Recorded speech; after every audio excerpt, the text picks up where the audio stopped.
Hola, soy Arlae Moreno. Hola, yo soy Évole. Hola, yo soy Val González y te invito a que te quedes en este espacio en donde compartiremos experiencias, mitos, opiniones y realidades del mundo de la salud. Y esto es Coffee and Cofias. Hola, buenas noches, bienvenidos a esta quinta guardia de Coffee and Cofias. Hoy tenemos una súper invitada, la licenciada en nutrición, Valeria Guerra. ¿Cómo está? Hola, gracias por invitarme. Gracias por estar aquí, bienvenida. Ella es especialista en temas de nutrición en niños y este es el tema que vamos a abordar el día de hoy. ¿Cómo estás, Ebolet? Muy bien, muy bien. ¿Y ustedes cómo están? Todo bien. Bueno, a ver, y platíquenos, ¿cuál ha sido o cuál es su trayectoria? Ok, pues ya hace algunos años salí de la licenciatura de nutrición y pues desde que estaba estudiando siempre me apasionó mucho sobre todo el tema de lactancia materna, alimentación complementaria y me fui enfocando a justamente esos temas.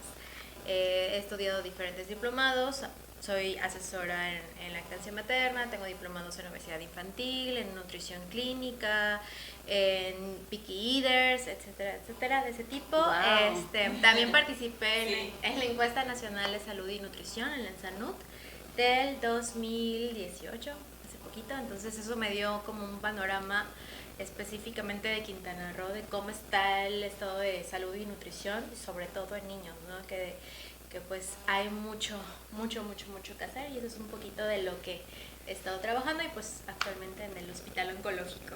¿Y por qué en niños? ¿Qué le llamó? Ajá. Pues básicamente los hábitos alimenticios se comienzan a formar ahí, entonces pues si llevamos una alimentación saludable desde el embarazo y pues cuidamos todo lo que es lactancia materna, cuidamos la alimentación en los niños, pues básicamente podremos crear o prevenir enfermedades, pues las famosísimas, de México en la etapa adulta, ¿no? Entonces, pues es enseñar desde chiquitos a comer para prevenir cuando estemos adultos todas las enfermedades pues que nos atacan como mexicanos, ¿no?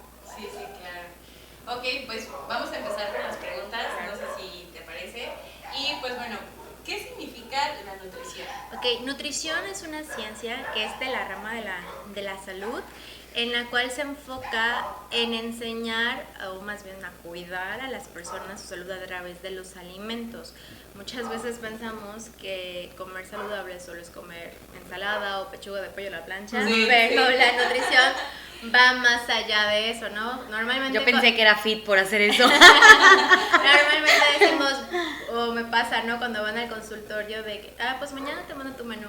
Ok, hoy me voy a despedir de una hamburguesa y unos tacos, ¿no? Sí, y es como, sí. ¿pero por qué lo vas a dejar de comer? Entonces, pues básicamente la nutrición se enfoca en enseñar a las personas a que pues se puede llevar una alimentación saludable con todos los alimentos y a prevenir enfermedades, pues diabetes, hipertensión, dislipidemias, triglicéridos, colesterol alto a través de una alimentación adecuada, ejercicio y pues también a disminuir el consumo de medicamentos que pues sabemos que a la larga pudieran traer otro tipo de complicaciones. Porque también hay gente que complementa, por ejemplo, la alimentación con, me estoy vitaminando.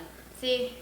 O sea, como que quieren comerse lo que no se comen en las verduras o en la fruta. Sobre todo me pasa, por ejemplo, con los niños que a veces los papás me dicen, bueno, ¿qué vitamina le puedo dar a mi hijo? Y yo, pues frutas y verduras. Ajá. La realidad, Siempre quieren que los vitaminen. Sí, luego, es que está muy cansado, es que está creciendo. Y yo, pues qué mejor vitaminas o minerales que las frutas, las verduras y las comidas. La realidad es que, pues las vitaminas, salvo que sea un caso muy específico, las encontramos en la alimentación. Ok, muy bien. Y entonces, ¿cuál es la función de un nutriólogo dentro de un hospital? Ok, tiene diferentes funciones dependiendo las áreas. Por ejemplo, en la consulta externa, como su nombre lo dice, es una consulta de nutrición dependiendo de la población. O sea, pueden llegar niños, pueden llegar adultos, pueden llegar personas con enfermedades crónicas, diabetes, hipertensión, colesterol, triglicéridos elevados, insuficiencia renal.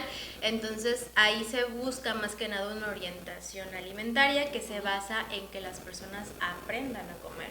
¿no? O sea, no es como que solamente te doy una dieta y te veo en un mes, sino como enseñar de, ok, mira, estos son los alimentos recomendados para ti en este caso. Estos son a lo mejor algunos alimentos que a lo mejor en este momento debemos de evitar, nunca prohibir, porque... Ajá, ninguna comida es mala, ¿no? Exacto, o sea, no hay alimentos buenos y no hay alimentos malos, siempre lo digo. La pizza nos puede ayudar, ya sea nuestro objetivo, y la fruta en exceso también nos puede perjudicar. Entonces, todos los alimentos en cantidades adecuadas nos aportan un beneficio, y todos los alimentos en las cantidades excesivas pues nos pueden perjudicar en la salud. Entonces, eso básicamente se enfoca el nutriólogo en consulta externa. También está el nutriólogo hospitalario, que él básicamente se encarga de ir a hospital para checar pues la calidad nutricional de los pacientes que están hospitalizados, identificar a aquellos pacientes que tienen algún riesgo de desnutrición intrahospitalaria, que es la desnutrición que se da normalmente pues en lo que el paciente está hospitalizado. No sé cuántas personas o han tenido algún familiar que pues van al hospital, están internados y salen y ya perdieron hasta 10 kilos, ¿no? Sí. Esto justamente... Porque nunca les gusta la comida del hospital. Sí. O sea, yo he estado hospitalizada y realmente prefiero a veces no comer, porque sí es terrible la presentación, el olor, y luego si estás mal del estómago o algo, los medicamentos mismos te hacen como aversiones. Y de ahí entramos a igual las propiedades organolépticas que habíamos comentado, que igual era un tema que queríamos platicar. Entonces, pues no sé, a ver, platíquenos. Sí, definitivamente la estancia hospitalaria nos genera un sentimiento ya sea de depresión, tristeza, ansiedad, y la realidad es que los alimentos, o más bien la alimentación, involucra mucho la parte emocional. Entonces obviamente si no estamos bien emocionalmente, pues eso nos influye también en querer comer y en no comer. Pues aquí entra también la presentación, que es un poquito de las características organolépticas. Normalmente cuando decimos organolépticas la gente se queda así como que ¿qué es eso? Sí, claro. Y es lo más importante. Claro, ¿por qué? Porque las propiedades organolépticas son todas las características que incluyen a un alimento, o sea, tanto su color, su textura, su olor, su sabor. O sea, ¿cómo yo puedo saber a lo mejor que el pescado está echado a perder? Bueno, pues porque lo estoy oliendo. Entonces el pescado, o más bien todos los alimentos, tienen un olor característico. Justamente esas son las propiedades organolépticas, son todas aquellas características que involucran un alimento. Y por ejemplo, en donde también involucran todos los sentidos, por ejemplo, ya sea igual en tacto, en olor, sabor y visión, ¿no? También, sí, como lo explicabas. Sí, aquí la verdad es que el proceso de alimentación, lejos de lo que muchos pensamos, no inicia cuando estamos comiendo un alimento, sino que involucra todos los sentidos y también las partes de las emociones. Entonces, ¿cómo entran ahí las emociones? Perdón que le interrumpa. Las emociones incluyen, por ejemplo, lo que te va a recordar un alimento.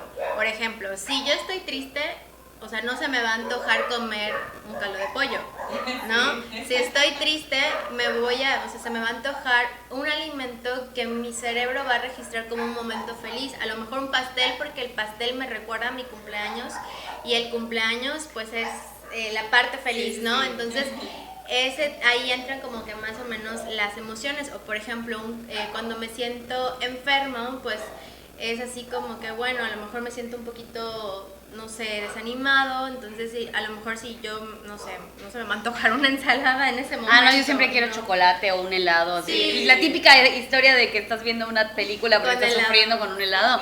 Y eso es real, o sea, cuando estás triste buscas algo dulce para que te endulce el momento triste que tienes. Y aquí entra un poquito también la parte en la selección de los alimentos, porque aquí entra el famosísimo dicho de la vista no es el amor, ¿no? Claro. Obviamente si nos sirven unas pechugas rellenas, así que a lo mejor con una ensalada de diferentes colores y una pasta roja, nos va a llamar la atención a que nos sirvan la pechuga de pollo a la plancha con arroz hervido y verduras hervidas, ¿no?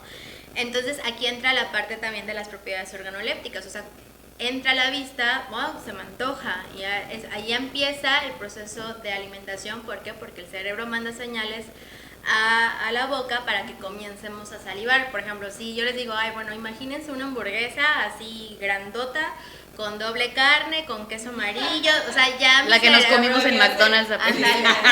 Y lo que hace la mercadotecnia, ¿no? Sí, También, o por ejemplo, si vemos un anuncio de, no sé, un sushi o unos tacos así súper bien definidos, se nos va a antojar y comenzamos a salivar. Ahí es cuando inicia el proceso de alimentación.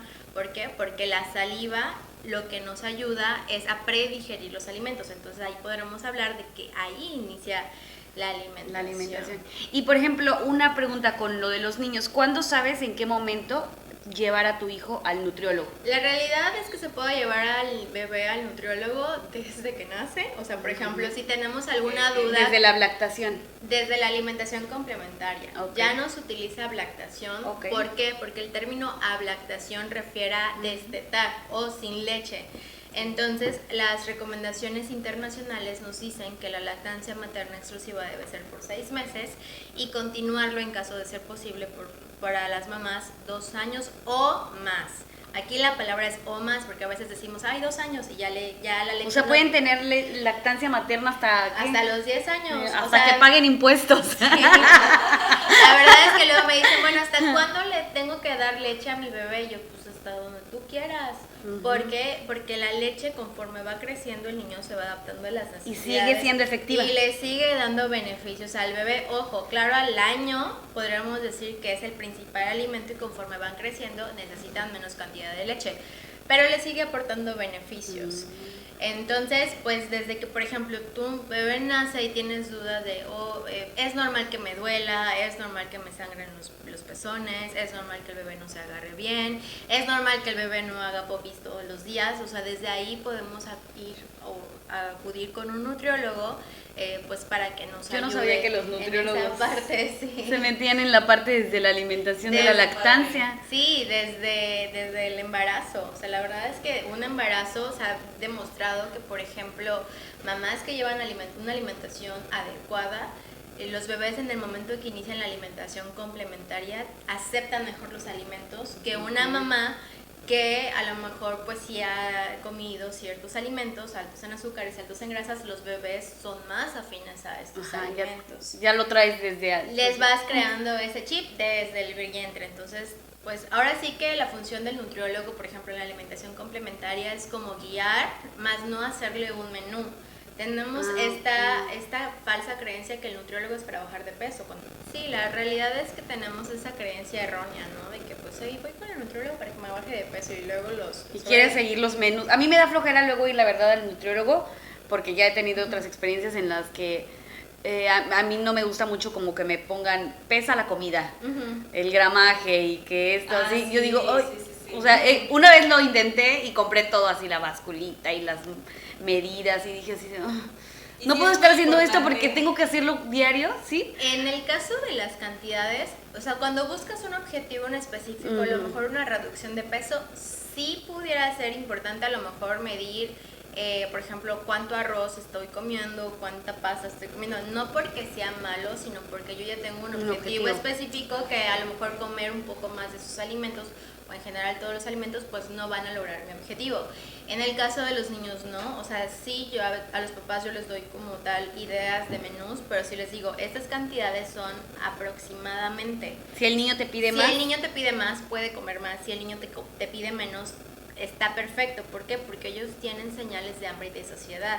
Entonces su mismo cuerpo les dice cuándo comer y cuándo parar de comer. Entonces aquí entra el famoso, no te paras de la mesa si no te acabas de comida. Ay, es horrible. No, ¿a cuántos Traumático. hicieron eso? Mi mamá hacía ensaladas y Y yo me te acuerdo que ponen- hacíamos competencia con mis hermanas a quién le cabían en el tenedor más espinacas para acabar De pronto con el No, mi mamá martirio. no me dejaba levantarme de la mesa hasta que no terminara y me quedaba dormida. Sí, la verdad es que Es terrible. enseñamos a los niños desde chiquitos a hacer a un lado estas señales de hambre y saciedad. Entonces, ¿qué nos pasa como adultos? Que estamos comiendo, ya me Ya. llené y sigo comiendo porque sigo viendo los alimentos. O sea, no tenemos o sea, más bien no le hacemos caso a este instinto de decir, oye, ya. Como en los restaurantes, ¿no? Que te sirven un Exacto. montón y dices, tengo la necesidad de terminarme todo Porque ya lo pagué. Ajá, o sea, y el restaurante te sirve unos chilaquiles que son para 3 Sí. personas. Y además, la realidad, y no sé si ustedes se han dado cuenta, los platos blancos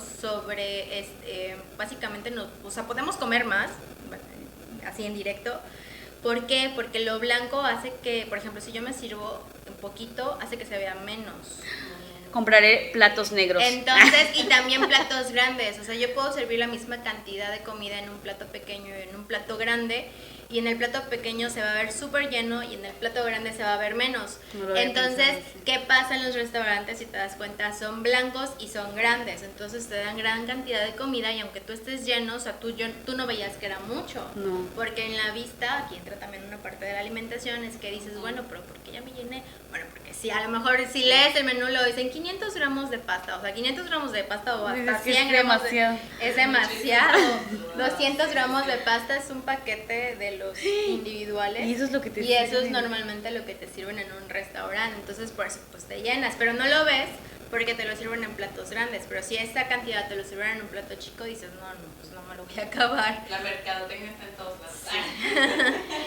Entonces, más o menos esa es como que la función del nutriólogo en los niños. O sea, no hay una edad recomendada, siempre es más que nada como que el papá, si tiene alguna duda, si es recomendable que mejor se acerque con un nutriólogo, porque luego están, no sé, familiares, pues es que yo crecí a mi hijo así, ¿no? Y hay... Que empiezan a darte mil consejos. Sí, me ha tocado que llegan y que me dicen, es que pon un poquito más de sal a la comida. Los bebés no se recomienda consumo de sal porque su riñón no se ha desarrollado completamente antes del año.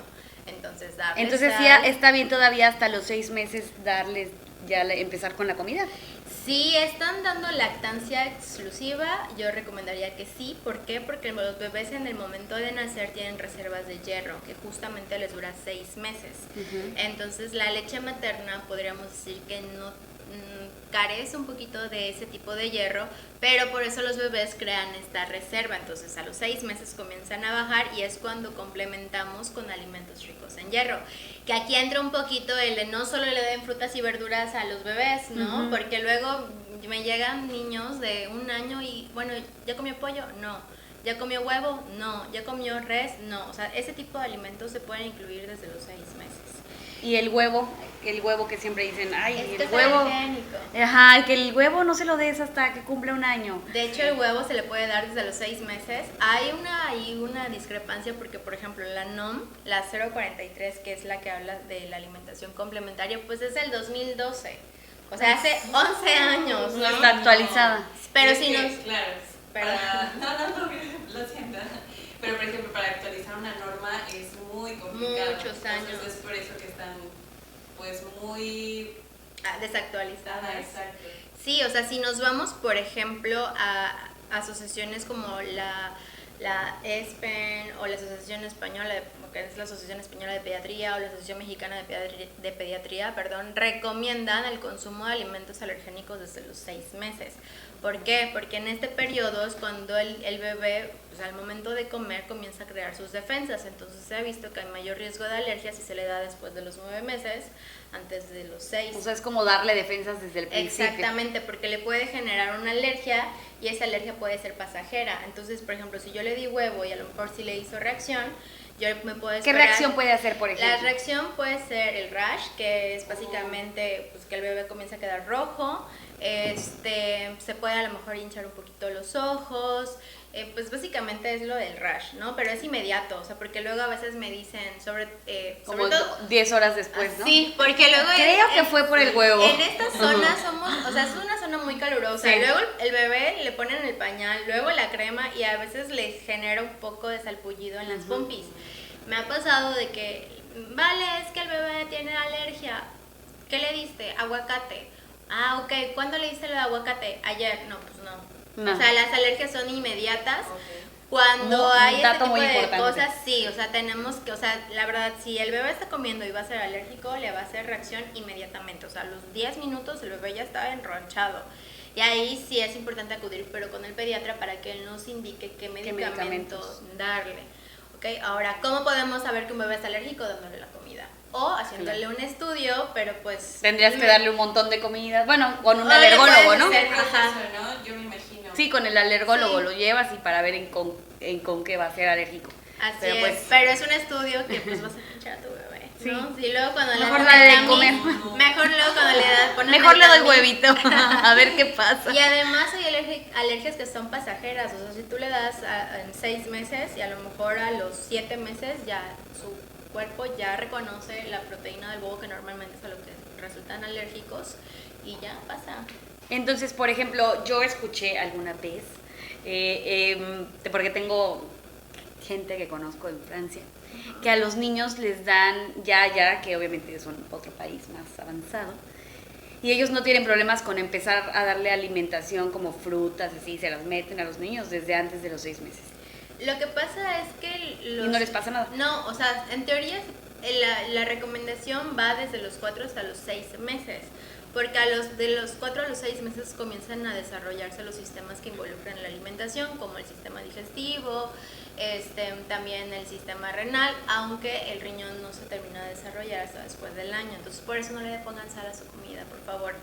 En ningún momento. Hasta después del año. Okay. Pero, ¿qué pasa? O sea, si le das lactancia exclusiva a tu bebé, le estás dando todo lo que su cuerpo necesita en los 6 meses. Entonces, ¿qué pudiera pasar? Exactamente, lo sobrealimentas. Entonces, también pueden haber casos de que pues me dejan tomas de leche para comer.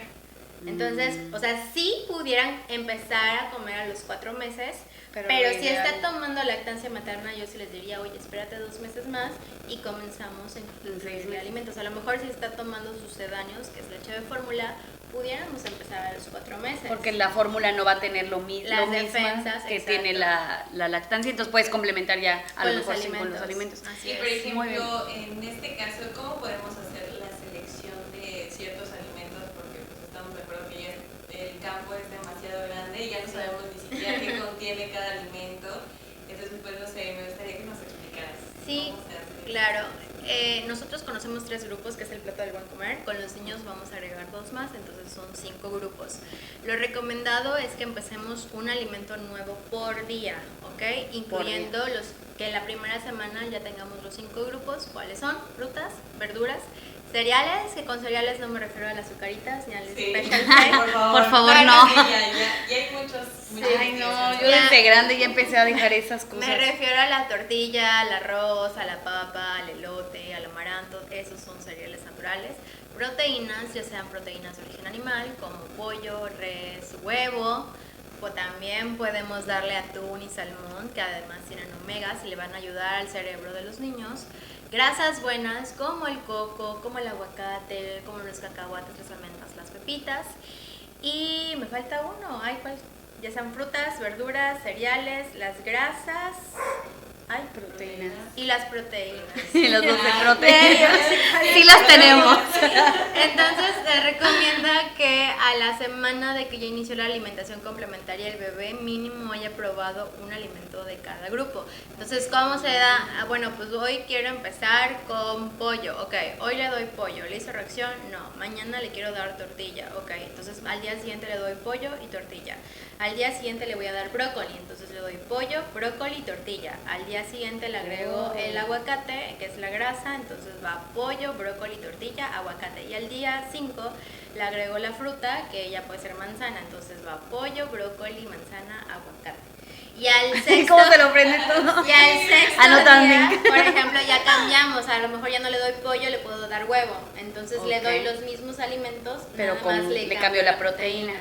En el caso de los alimentos considerados alergénicos, como los cacahuates, las almendras, las pepitas, Hay mucha gente alérgica. la fresa, el kiwi, el huevo, el pescado, el atún, aquí lo que se hace es único alimento nuevo por 3 días, nada más para ver que no haya ninguna reacción alérgica. Y identificar, ¿no? ¿Cuál sería? Exactamente. Entonces, por ejemplo, suponiendo que le voy a dar huevo por 3 días seguido. Al tercer día seguido le agrego otro alimento nuevo. Entonces, si al tercer día le hizo reacción, pues no fue el huevo, porque ya se lo di 2 días antes. Entonces, claro. De esta manera... Por eso es uno al día para que identifiques cuál es el que le puede hacer alergia. Exactamente. Ok, muy bien. ¿Y algún consejo, por último, ya para terminar? ¿Qué consejo le da a las personas que están escuchando esto, que les interesa, obviamente porque tienen niños o porque van a tener niños? ¿Cómo concluiríamos este tema? Lo principal que les pido a los papás es paciencia. La alimentación complementaria no es como nosotros, o sea, los bebés están aprendiendo a comer. Entonces, muchas veces tenemos la idea errónea de las redes sociales de que voy a sentar a mi bebé y lo va a comer todo. La realidad es que no, los niños están aprendiendo a comer y para que aprendan a comer tienen que ensuciarse, tienen que sentir la comida. Sí, que no romanticen ya con las redes sociales ahorita que todo está romantizado, sí, ¿no? porque luego vienen los papás a consulta y si me dicen, es que no sé, o sea, es que solo lo jugó. Bueno, pero el hecho de que meta las manos y se lo embarre es un paso para que el bebé me acepte la comida. O a veces me dicen, es que hizo cara de fuchi. Sí, le digo, porque es algo que él no conoce. Si tú, por ejemplo, me lo dejas y te vas, va a llorar porque no me conoce. Sí. ¿Qué va a hacer que me conozca? Pues que me vea constantemente. Entonces justamente pasa lo mismo con la alimentación. O sea, si por ejemplo come el pescado y pues es un sabor fuerte y pues dice, ¿qué es esto?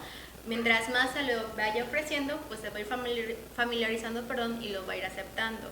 Entonces, así lo principal que les pido es paciencia, porque sí es un proceso en que ellos van aprendiendo, van conociendo olores, van convenciendo texturas, que es lo que hablamos de las propiedades organolépticas, hasta que llega a comer. De hecho, luego pasa de que lo ponen en la boca y lo escupen, ¿no? Y es como, ¿pero por qué? Bueno, el hecho de que ya haya llegado a la boca es casi de los pilares para comer. Sí, si lo ves y no le gusta para nada, ni se lo mete, o sea, no. O sea, si se lo metió y lo escupió, perfecto. Sí, porque a veces le digo a los papás, bueno, ¿a ti te gustaría que estés comiendo y tengas una persona así viéndote? A ver, come. Dale, ay, no. come. Pues sí, no, le digo, y obviamente al bebé pues se queda así como que invade su espacio personal. Entonces, dejar al bebé en esta parte independiente de que él mismo escoja qué comer. Esa es la responsabilidad del bebé. Él va a escoger qué comer, cómo comer y cuándo comer. Y la responsabilidad de los papás es que la comida sea de calidad nutricional. Excelente. Muy bien. Y por ejemplo, ya antes de que terminemos. Ya estábamos terminando. Y por ejemplo, en la cuestión económica de que pues a veces, por ejemplo, en esta zona del sur, que hay muchas personas que a lo mejor no pueden comprar un salmón. Sí, claro. ¿Cómo pueden sustituir esos alimentos que a lo mejor son muy costosos para ellos? Entonces, pues no sé, ¿qué se podría hacer? ¿Cómo complementarlo? La ventaja de la alimentación es que un mismo nutriente lo podemos encontrar en diferentes alimentos. Entonces, a lo mejor no tengo omega 6 o que ahí viene el DHA, pero sí puedo consumir coco, ¿no? Porque el coco es de la región. Entonces, pues ya le puedo dar coco rallado mezclado con la fruta a mi bebé para poder lograr... O sea, buscar lo que lo complementa. Exactamente. A veces me dicen, ¿sabes qué? Es que no me alcanza para, no sé, el pollo. Bueno, pues vamos a darle proteínas vegetales, por ejemplo, un frijol con un arroz, que normalmente nos da una proteína casi iguales a las de la carne. Entonces, todo se puede sustituir. Por ejemplo, le puedo hacer huevito con chaya y excelente proteína, excelente vitamina C y a lo mejor con una tortilla para la fibra. Entonces, qué rico, ya se me un huevito con chaya. Sí, porque luego tenemos la creencia que ir al nutriólogo es caro. Entonces, a veces les mando el menú y dicen, no frijol salmón con puerco, ¿no? O sea, frijol con puerco. Y ¿cómo? O sea, ¿puedo comer frijol con puerco? Y yo, pues sí, o sea, ¿qué tiene de malo? Una vez fui con una nutrióloga que me recetó salmón y así, cosas así bien... Super light, sí, o sea, tenía que ir a la India, creo que a recoger al último cerro una hoja para poder comer. La realidad, y dije, ¿qué? La realidad es que los menús siempre se tienen que adaptar a las personas, no a las personas al menú. Okay. O sea, si tú, más que nada, si tú, se me fue la palabra. O sea, si lo que tú puedes comprar a lo mejor no está en un salmón, entonces puedes buscar... Lo sustituir. Exactamente, y esa es la función del nutriólogo. A lo mejor trabajas de noche y duermes en la mañana, entonces pues mi función es hacerte un esquema para que la alimentación se adapte. Exactamente. Sí, por ejemplo, hablábamos de que te puedes comer una pizza. Y bueno, apenas comimos una pizza así súper light, pero súper fácil de hacer y muy rica y muy sabrosa. Pero pues, sí, ahorita. Entonces, bueno, la licenciada que ya vieron toda su trayectoria, que está padrísima, yo creo que su consulta debe estar súper padrísima. Les vamos a dejar también aquí los datos para que la visiten en su consulta. Claro. Ella está aquí en Chetumal, pero también puede dar consulta vía Zoom. Sí, en línea. Bueno, tenemos también con la doctora, entonces consulta en línea por los que estén interesados. Yo creo que van a salir bastantes. Me apuntada. Porque creo que es importante pues ya tenerle miedo a esta situación de ir con un nutriólogo, no nada más es por bajar de peso, es por la salud misma, entonces a darle la importancia y desde los niños pues primordial, ¿no? Entonces, desde la lactancia, ¿no? No, desde el embarazo. Desde el embarazo. Desde siempre, entonces. Siempre. Sí, porque desde, o sea, se recomienda, por ejemplo, si estás buscando embarazarte, se recomienda, por ejemplo, perder un poquito de peso Para que logres. para que durante el embarazo pues no haya ninguna situación. Entonces, desde Claro. antes, la verdad, y también incluye a los papás, porque antes era solo la mamá, ahorita ya se han También el enfocado papá, porque, que híjole. también el papá, o sea, tiene que involucrarse. Sí, desde Por antes. favor. Tienes razón. Bueno, entonces hasta aquí vamos a terminar el programa. Ahorita vamos a terminar nada más de contestar preguntas en TikTok y en YouTube y en Spotify. Ya está listo el programa la próxima semana para que nos sigan y vean todos los datos de la doctora y nos vemos. Sus redes sociales. Muchas gracias por Gracias. acompañarnos. Gracias por invitarme.